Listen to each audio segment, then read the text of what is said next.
Merci, Monsieur le Président. Moi, je ne suis pas du tout d'accord avec mon estimé collègue du PPE. Ce n'est pas une question que l'on peut débattre à huis clos et à tête reposée.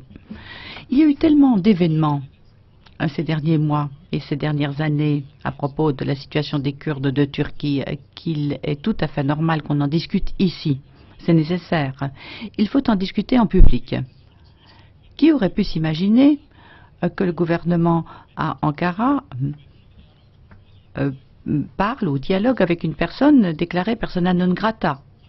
Dans le sud-est, tous les jours, en Turquie, les soldats sont abattus par des gens du PKK qui descendent des montagnes. Vous avez la situation en Syrie, dans le nord de l'Irak. Donc finalement, vous avez une situation qui, avec les meurtres de Paris, nous mettent face à une inconnue.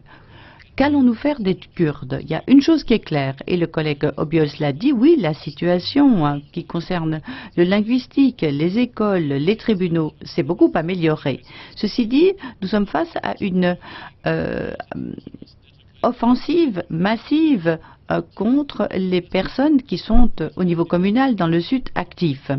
Je crois qu'aujourd'hui au Parlement européen, nous avons amorcé un dialogue. Ainsi, finalement, on n'aura plus esquivé le problème, on va en discuter finalement en public. Et ça, c'est pour le signal lancé au gouvernement turc.